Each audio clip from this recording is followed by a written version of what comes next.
Next जो चीज़ हमारे पास आती है वो होम गार्डनिंग आती है, जिसमें हम बायोलॉजी के नॉलेज को यूज़ करते हैं वेलफेयर के लिए। अब होम गार्डनिंग बेसिकली जो है वो एक हॉबी होती है यूजुअली लोगों की, लेकिन हॉबी होने के साथ साथ वो बहुत से और फ़ायदे भी प्रोवाइड कर रही होती है।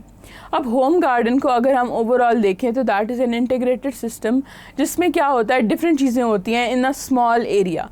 उसमें एक फैमिली हाउस होता है, ऑब्वियसली कोई एक जगह है, फिर कोई प्लेइंग एरिया होगा, लिविंग एरिया होगा, किचन गार्डन होगा, एक मिक्स गार्डन होगा, साथ हो सकता है कोई फ़िश पॉन्ड हो, कोई एनिमल हाउस हो छोटा सा। इस तरह की चीज़ें जो हैं वो होम गार्डनिंग से रिलेटेड आसपास पाई जाती हैं कि एक छोटी स्पेस में ज़्यादातर चीज़ों को इनकॉर्पोरेट करके उससे जो फ़ायदा हासिल किया जा सके या प्लांट्स वगैरह जो हैं वो ग्रो किए जा सकें, वो होम गार्डनिंग कहलाते हैं। अगर हम होम गार्डनिंग को एग्जैक्ट टर्म्स में डिफ़ाइन करना चाहें तो it can be defined as a farming system which combines different physical, social and economic functions on the area of land.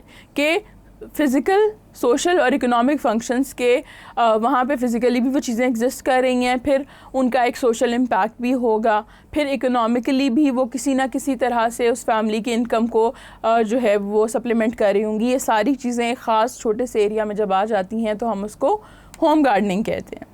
Home gardening जो है वो पहली तो सबसे चीज़ है कि वो हमें प्रोवाइड करती है कुकिंग के लिए बहुत सारी चीज़ें, कि अगर घर में किसी ने सब्ज़ियां वगैरह उगाई हुई हैं तो वो घर में से खाना जो है वो पका सकते हैं। उसके अलावा वुड जो है वो हमें मिल सकती है, मेडिसिन प्लांट्स वगैरह हम ग्रो कर सकते हैं, हर्ब्स, स्पाइसेस और फ्लावर्स वगैरह जो हैं वो होम गार्डनिंग में ग्रो किए जा सकते हैं। इसके अलावा बहुत सारे न्यूट्रिशियस फूड है जो कि होम गार्डनिंग के उसमें प्रोड्यूस किया जा सकता है, including some staple foods for the family all year round, के फ्रेश वेजिटेबल्स आपको और खाना आपको मिल सकता है। फिर अगर किसी ने होम गार्डनिंग को बहुत ऑप्टिमाइज़ किया होता है तो वो लोग एक्सेस भी प्रोड्यूस कर रहे होते हैं, और दैट एक्सेस अगर जो है वो सेल भी की जा सकती है और वो ट्रेड भी की जा सकती है। तो सेल जो है वो ऑब्वियसली फैमिली की इनकम को सप्लीमेंट कर रही होती है। और इसके अलावा भी जब आप ये सारी चीज़ें बाज़ार से नहीं ख़रीद रहे, खुद उगा रहे हैं, तो ऑब्वियसली आपके जो एक्सपेंसेस हैं वो कट हो जाते हैं और वो आप एक्सपेंसेस कहीं और इन्वेस्ट कर सकते हैं।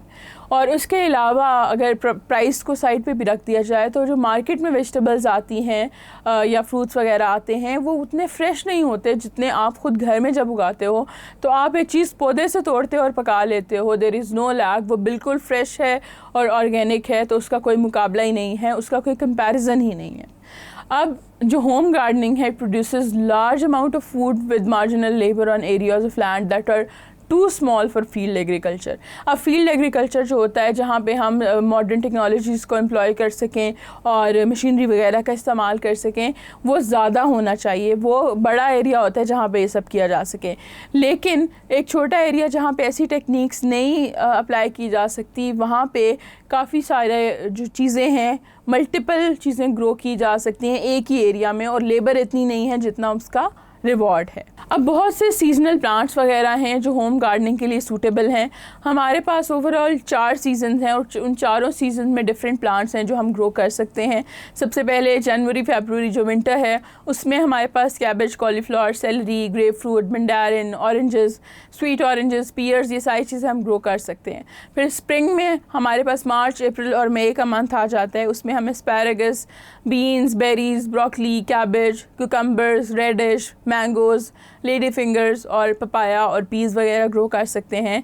Then summer that is June, July and August, उसमें हम corn, cucumbers, dates, figs, grapes, mangoes, okra, peaches, chilli pepper, sweet pepper, plum, tomatoes and watermelon, ये सारे जो चीज़ें हैं ये हम होम गार्डनिंग में ग्रो कर सकते हैं।